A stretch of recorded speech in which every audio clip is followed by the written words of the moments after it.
Saya kan lagi mau mantun karena sudah dibaca dengan Pak Gubernur. Itu sekedar menjawab pantun. Apa kabar semua jemaah? Sehat? Alhamdulillahi Rabbil Alamin. Wassalatu wassalamu ala ashrafil anbiya wal mursalin Sayyidina wa maulana Muhammadin wa ala alihi wa sahbihi wa man tabi'ahu ila yaumiddin. Al-habaib al-afadil al-ulama al-adillah matta'ala Allah bi tuli umurihim wa bi husni adabihim wa lutfihim. Tadi Bapak Gubernur Kalimantan Utara menyebut nama Ustadz Abdul Somad. Ada satu kalimat yang saya pegang, saya ingat. Beliau mengatakan ini Ustadz luar biasa. Tapi kalau boleh saya koreksi Pak Gubernur, yang betul itu adalah ini Ustadz biasa di luar. Tapi akhir-akhir ini memang sulit untuk mengurus izin tabligh akbar di luar. Jadi di dalam masjid dibuat. Tapi Masya Allah di luar ada layar. Zainal itu artinya perhiasan. Arifin artinya wali-wali Allah. Zainal Arifin artinya perhiasan wali-wali Allah. Sebelum itu Habib kita mengatakan bahwa negeri ini negeri wali-wali. Ada ziarah wali-wali. Dan kalau kita lihat ada satu logo yayasan, Yayasan Aulia. Kalau satu wali, kalau banyak aulia. Kalau satu nabi, kalau banyak ambiya. Begitu bahasa Arab. Kalau satu kitab, kalau banyak kutub. Kalau satu rasul, kalau banyak rusul. Kalau bahasa Indonesia cukup diulang. Kalau satu nabi, kalau banyak nabi-nabi. Mudah-mudahan beliau menjadi perhiasannya wali-wali. Karena nama adalah doa. Ada orang mengatakan, what is in a name? Apalah arti sebuah nama? Itu ungkapan dari Shakespeare dari Inggris. Bagi dia nama itu tidak penting. Sekarang banyak orang ngasih nama anak main ilmu namanya cocokologi. Apa yang sesuai itu dia kasih nama. Lagi tren sekarang menggabungkan antara nama bapak, nama ibu, nama suami, nama istri. Nama suami Sulaiman, nama istri Thayyibah. Lahir anak Letoy.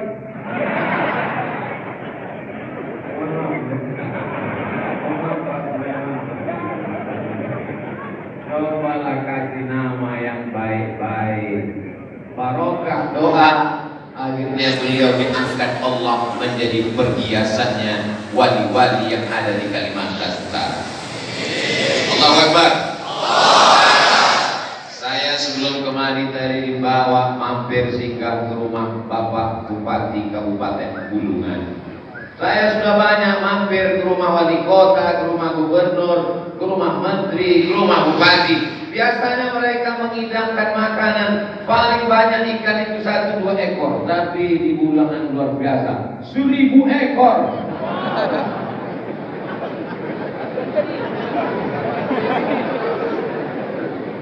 Ikan apa namanya?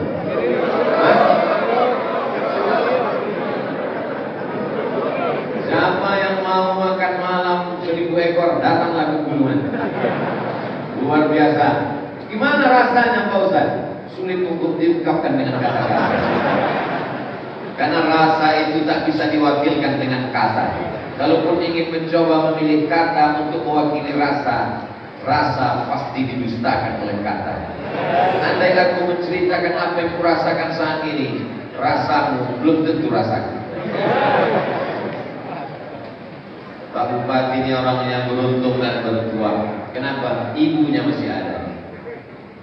Ini ibu saya Ustaz Somad, saya salami, saya cium tangannya. Ustaz Somad boleh salaman dengan perempuan? Sudah tua boleh. Ini nanti mana ini? Kenapa Ustaz Somad katanya ceramah?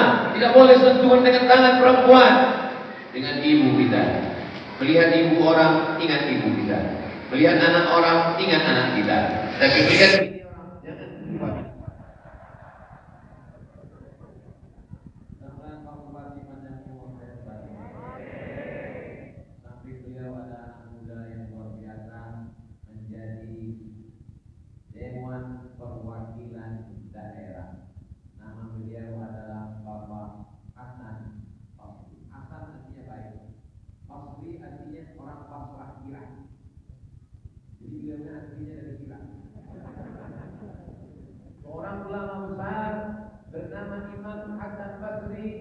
meninggal pada tahun 110 Hijrah. Dia berguru kepada sahabat Nabi namanya Abdullah bin Mas'ud yang dikirim Nabi ke Irak. Lalu kemudian setelah itu datanglah orang-orang Irak yang belajar. Maka mereka mewarisi ilmu para nabi, para sahabat. Nama ambil jadi nama anak-anak, nama orang-orang, nama manusia yang ada di Kabupaten Bulungan. Tujuannya untuk apa? Supaya negeri ini tetap menjadi baldatun thayyibatun warabun. Yang selalu kontrak dengan saya para habaib, tak dapat saya sebutkan satu persatu. Di antaranya adalah Habib Muhammad Barabah. Nabi Muhammad SAW punya anak perempuan namanya Sayyidatuna Fatimah. Sayyidatuna Fatimah punya anak laki-laki namanya Sayyidina Husain. Sayyidina Husain punya anak laki-laki namanya Sayyidina Zainal Abidin. Zainal perhiasan, Abidin ahli ibadah. Karena sujudnya satu hari 1000 kali sujud, maka dia digelar dengan Zainal Abidin. Sayyidina Zainal Abidin punya anak laki-laki namanya Muhammad Al-Baqir. Sayyidina Muhammad Al-Baqir punya anak laki-laki namanya Sayyidina Ja'far Shadiq. Sayyidina Ja'far Shadiq punya anak laki-laki namanya Sayyidina Ali Al-Uraidi. Sayyidina Ali Al-Uraidi punya anak laki-laki namanya Sayyidina Muhammad An-Naqib.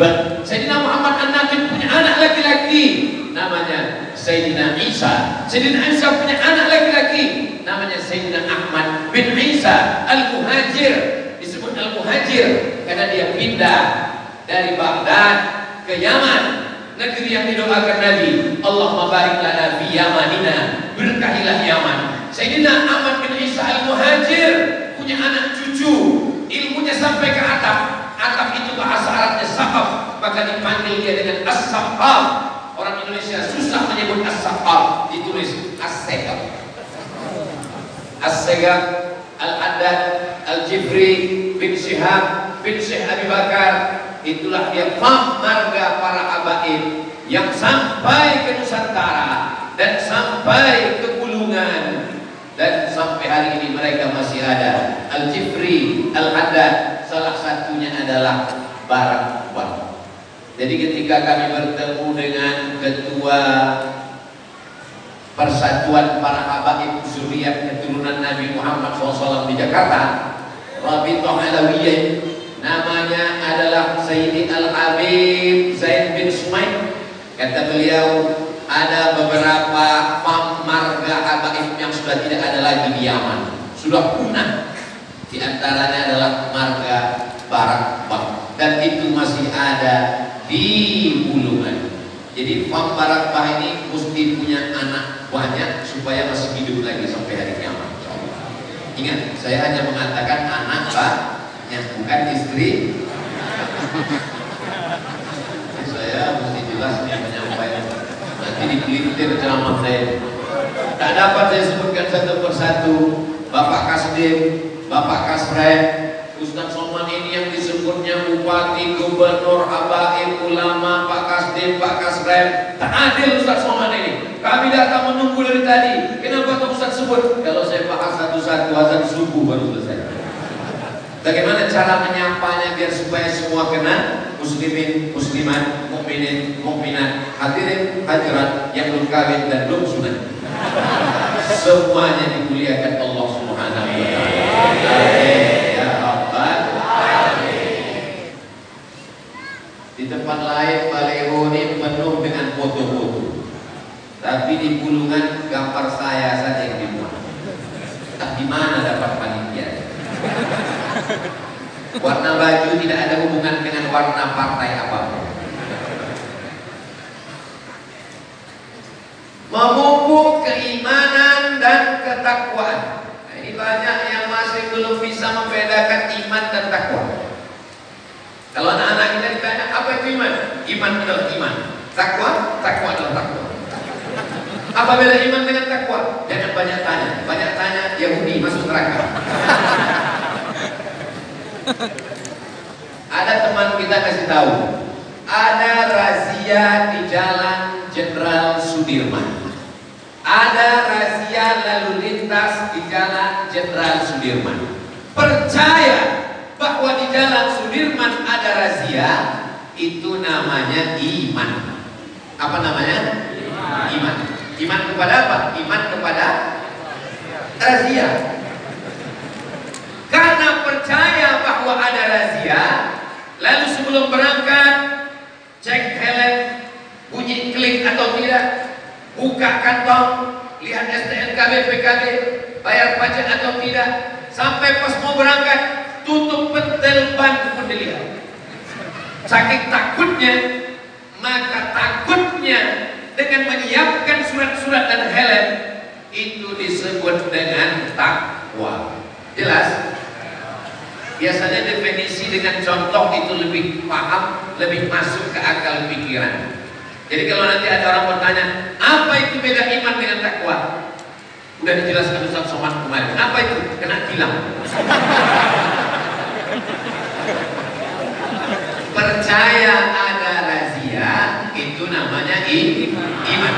Karena percaya ada razia, lalu menyiapkan surat-surat, helm, pakai sepatu, jangan pakai sendal jepit, maka kesiapan untuk mengikuti aturan itu namanya takwa. Saya masih belum jelas Pak Ustaz. Oke, saya kasih contoh kedua. Pergi ke rumah sakit. Sampai di rumah sakit, dokter membawa balon berwarna hitam yang tidak ada dalam lagu balon itu ada 5. Karena di situ hanya disebut merah, kuning, kelabu, hijau, dan ungu, biru dan ungu. Tidak ada balon hitam. Balon hitam itu yang dipegang dokter di puskesmas.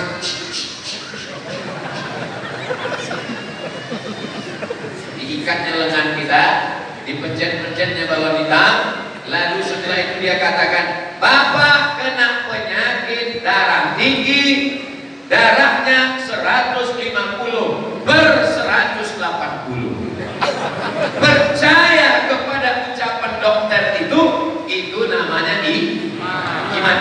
Beriman kepada apa? Beriman kepada dokter. Lalu karena kita kena penyakit tekanan darah tinggi, lalu apa kata dokter? Jangan banyak makan minyak, jangan makan kepiting, jangan makan telur, jangan telur puyuh, jangan minum susu, banyak makan buah, rajin olahraga, jangan mikir macam-macam. Ikut kata, nasihat, saran dari dokter, itu disebut dengan takwa. Jelas? Biasanya di beberapa tempat 2 kali contoh jelas. Apalagi di Bulungan. Karena di Bulungan ini orangnya cerdas-cerdas. Dari mana Ustaz tahu? Makanannya bergizi dan berkualitas. Karena kabarnya ikan di sini matinya cuma sekali. Di tempat lain ikan itu mati sampai 5 kali. Dari laut, sungai naik ke sampan sekali, dari sampan masuk ke kulkas sekali, dari kulkas masuk ke kuali 3 kali, dipanaskan 3 hari berturut-turut 5 kali.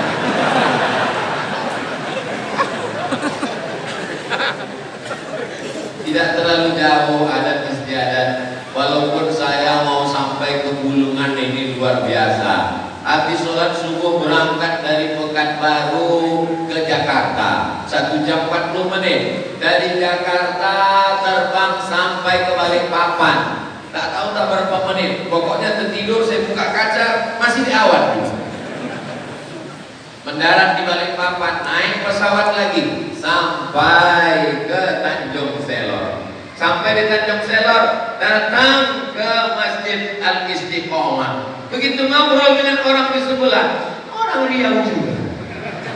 Rupanya Pak Gubernur dulu lama tugas di Riau. Saya ini dari Riau, Ustaz Somad. Dalam hati saya, jauh-jauh terbang, orang kampung juga. Beliau tugas di Polda Riau, Polda Aiun, kantornya nama kotanya Perawang. Nanti Bapak Ibu kalau pergi ke Riau ada kota namanya Perawang. Perawang itu asal kotanya Perawan. Tapi kan di sana banyak saudara kita orang Bugis Makassar, jadi Perawang. Ini orang Bugis nih. Orang Bugis nih.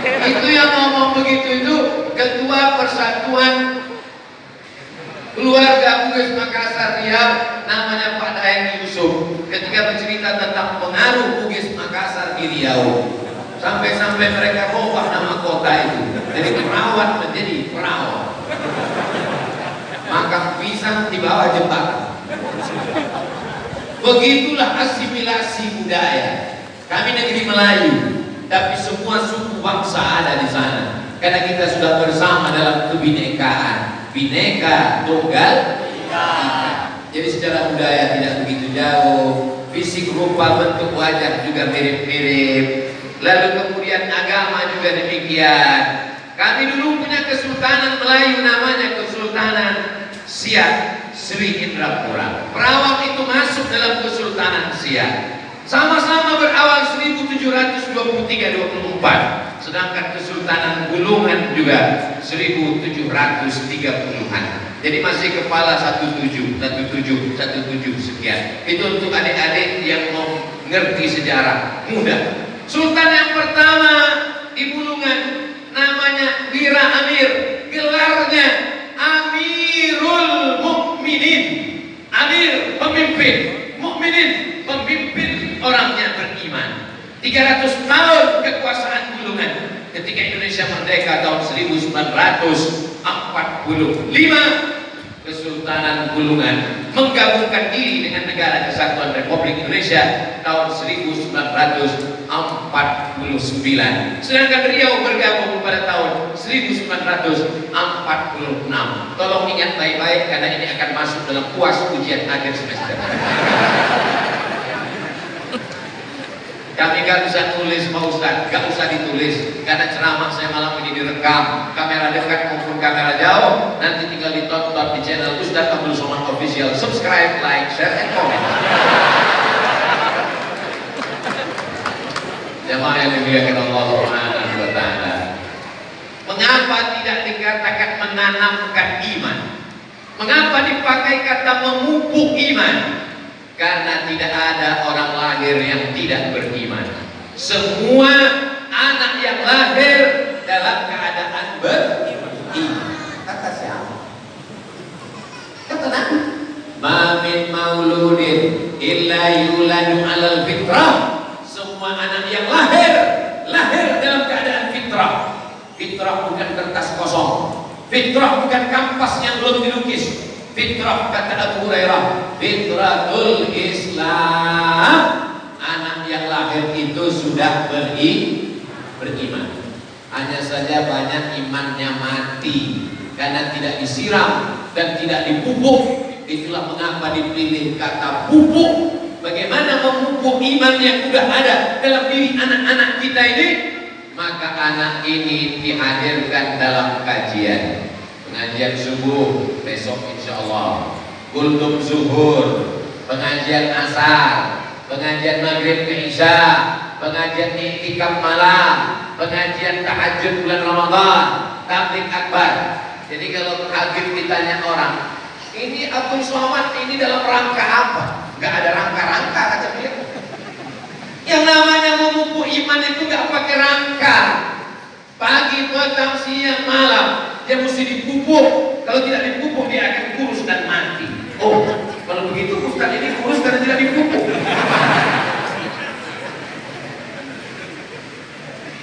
Iman tak dapat diwarisi dari seorang ayah yang beriman. Saya kira dalam masjid tidak lanjutkan lagu ini. Ada di luar masjid 3 album kita mainkan. Iman tidak bisa diwarisi walaupun dari seorang ayah yang beriman. Siapa contohnya? Nabi Nuh alaihissalam.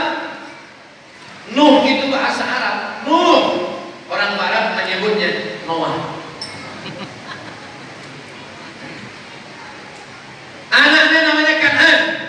Hujan 40 hari 40 malam, mau tenggelam, dia panggil anaknya, ya bunayya. Kalau bahasa kampung kami, oh my son, irkam ma'ana, follow me. Naik ke perahu ayah. Apa kata anaknya? Sa'awi ila jabalin yaqsimuni minal ma'. Aku tidak perlu naik ke sampan ayah. Aku bisa naik ke atas bukit. Ternyata hujan 40 hari 40 malam tenggelam seluruh dunia. ketika itu datang jiwa kekayaan seorang tua, bukan kenabian. Karena kalau kenabian tenggelamkan, tapi kekayaan, kebapakan seorang ayah. Apa kata dia? Ya Rabbi inna bni min ahli, ini anakku ya Allah, selamatkan dia ya Allah. Apa kata Allah? Innahu laisa min ahli, dia bukan anakmu. Innahu amalun ghairu salih, karena amalnya tidak saleh. Itulah mengapa kita selalu meminta Rabbi habli minas, minta anak yang soleh, bukan somat. Mudah-mudahan anak-anak kita soleh semua. Tidak disuruh menanamkan iman, karena anak bapak yang dilahirkan istri bapak lahir dalam keadaan beriman. Mana dalilnya? Wa idz akhadha rabbuka min bani Adam, ingatlah ketika Allah mengambil persaksian dari anak cucu Adam. Mohon maaf jangan tersinggung. Ini yang lahir ini semua anak cucu Adam kan? Iya. Alhamdulillah. Kalau ada yang nggak ngaku keturunan Nabi Adam, berarti keturunan monyet. Bukan kata saya. Itu yang ngomong begitu Charles Darwin. Kata Charles Darwin, agama itu bohong, dongeng. Nabi Adam itu nggak ada, kata dia. Manusia ini tidak ada diciptakan Tuhan. Manusia ini ada dengan sendirinya. Tiba-tiba matahari menyinari bumi, lalu air laut itu surut. Makhluk yang ada di laut naik ke darat, berbulu karena sinar matahari, memanjat naik ke atas pohon, lalu kemudian ekornya memendek, jadilah manusia berevolusi. Kata Charles Darwin, kita semua adalah keturunan Nabi Adam, dan Adam dari tanah. Kullukum min Adam, semua kamu dari Adam. Wa Adam min turab, dan Adam dari tanah. Jadi kita ini semua dari tanah, ya. Kalau dari tanah berarti sifatnya sama, sama. Tapi kenapa teman saya itu sombong angkuh? Dia dari tanah juga, cuma tanah sengketa.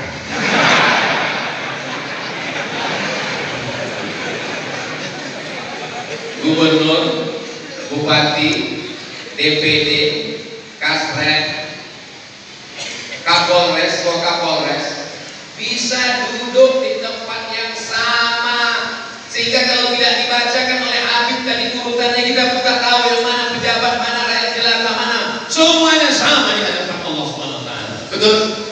Bedanya paling beda-beda tipis, ada yang dapat kue kota, ada yang tidak. Itu saja.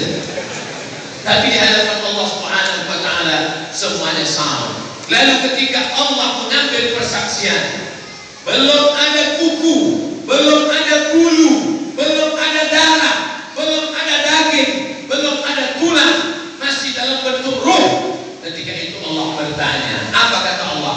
Alastu bi rabbikum, bukankah aku ini Tuhan kamu? Semua kita menjawab, bala syahidna, Tuhan kita adalah Allah, la ilaha illallah. Tapi namanya manusia ini lupa. Manusia diambil dari kata nasya. Nasya artinya lupa. Ustaz Somad lupa, ya? Jangankan jamaah yang mendengarkan ceramah Ustaz Somad. Kalau ditanya apa isi ceramah Ustaz Somad tadi dari awal sampai akhir, Ustaz Somad yang ceramah aja pun gak ingat apa yang dia omongkan. Lupa. Manusia diambil dari kata nasya. Nasya artinya lupa. Jadi kalau kita lupa berarti kita masih manusia. Kalau kita ingat semuanya berarti kita sudah berubah menjadi robot. Tapi ada yang lebih parah. Lupa nama, lupa bini, lupa anak, lupa kampung. Itu bukan manusia. Itu namanya amnesia. Ada yang lupanya setiap 24 jam. 24 jam lupa, 24 jam lupa. Namanya demensia. Nanti sampai masanya kita pikun. Lupa. Tapi surat tanahnya. Ustaz Somad, ya. Saya ini kalau sholat zuhur kadang 2 rakaat salah. Assalamualaikum warahmatullahi wabarakatuh. Lupa. Saran saya bagi yang sudah tua, lupa ini sholat apa, bacaannya cepat-cepat, karena tidak mampu lama mengingat.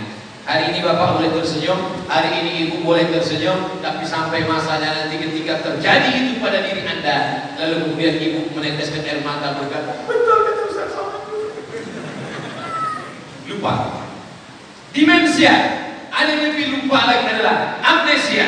Karena lupa itu dia mesti sering diingatkan. Makanya anak ketika pertama kali lahir diingatkan oleh bapaknya di telinga sebelah kanan. Ketika anak saya lahir, saya pun pakai baju kemeja, tidak pakai peci, masuk ke rumah sakit, menemui bidan perawat yang piket jaga bayi-bayi. Assalamualaikum. Waalaikumsalam. Abang mau ketemu siapa? Kata dia. Ya. Berarti saya belum ustaz. Saya mau ketemu anak saya, baru lahir tadi. Oh, nanti anaknya tolong diletakkan di tangan, kepalanya sebelah kiri, kakinya sebelah kanan. Bapak azan di telinganya. Bapak bisa azan? Ya. Dulu waktu anak pertama belum viral. Saya azankan telinganya sebelah kanan. Allahu Akbar, Allahu Akbar. Tapi tidak kuat macam itu, terkejut dia. Azan untuk anak tak sama dengan azan di masjid. Azan untuk anak itu lagunya agak slow dikit. Ini sekarang banyak azan di masjid ini salah. Azan yang mestinya untuk anak dibawanya ke masjid.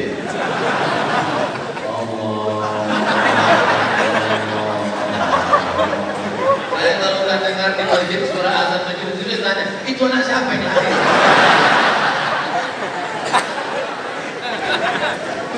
Azan untuk anak itu slow guys. Allahu Akbar, Allahu Akbar. Orang yang tidak mengerti ajaran Islam. Apa ini ajaran Islam ini? Anak baru lahir, gak bisa ngomong, gak bisa bahasa Arab. Kenapa diazankan? Kenapa diazankan? Mengingatkan dia tentang syahadat dia di alam roh. Sekarang dia sudah sampai ke alam dunia. Walaupun bapak ibu orang kaya, tidak akan mungkin bapak azankan ke telinga dia, nanti kau kirim S3 ke Amerika.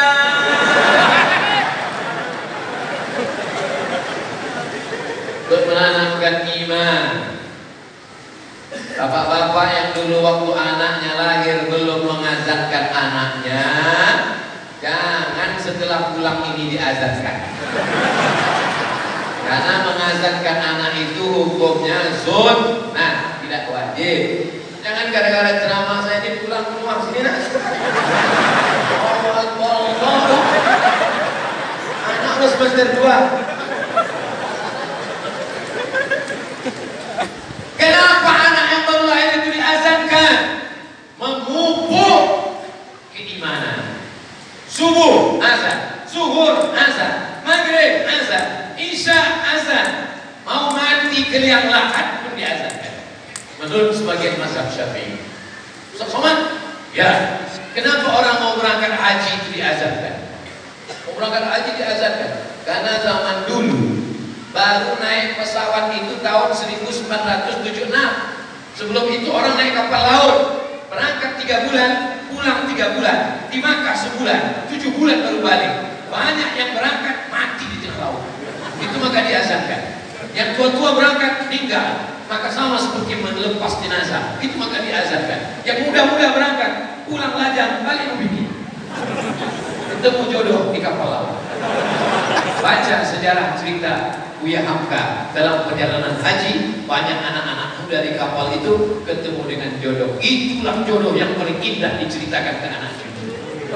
Kakek, datuk, dulu ketemu dengan nenek di mana? Di kapal laut. Kita akan berangkat ke tanah suci Makkah. Setelah pulang haji mabrur, itulah ayah kau anak kami yang pertama. Indah.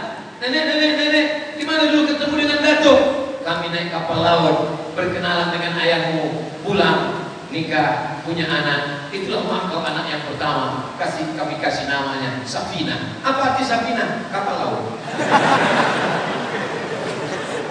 Sekarang anak muda tak bisa bercerita indah dengan anak-anaknya. Ayah, dia gimana ketemu dengan emak dulu. Terus aku tanya, kami tangkap security.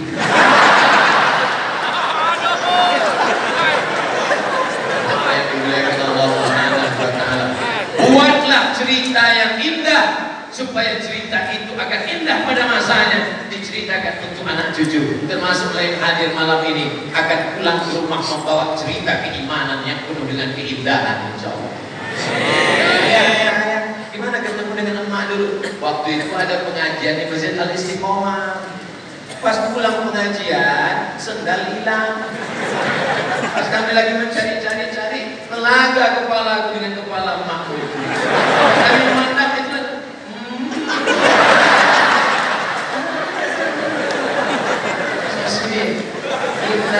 Masya Allah. Waktu itu siapa yang ceramah ya? Yang ceramah waktu itu namanya Ustaz Abdul Somad. Di mana dia sekarang? Udah tinggal. Tapi anak bapak yang hadir malam ini, Masya Allah, ada anak kecil, ada anak kecil, ada anak kecil. Nengok dari bajunya, pergi kuku, nampaknya menjadi kepala kantor Kementerian Agama. Masya Allah, tabarakallah. Ada anak kecil, ganteng-ganteng. Ganteng Pak Ustaz, terserah mau ganteng, mau ganteng. Apa maknanya? Memupuk imannya. Berapa banyak yang lahir dalam keadaan beriman, mati dalam keadaan kafir. Yusbihu mu'minan, waktu paginya beriman, wa yumsi kafiran, petangnya dalam keadaan kafir. Kafir itu artinya ingkar. Paham? Siapa saja yang ingkar kepada Nabi Muhammad SAW, maka dia disebut dengan kafir. Kafir artinya ingkar. Ustaz Abdul Somad itu kafir.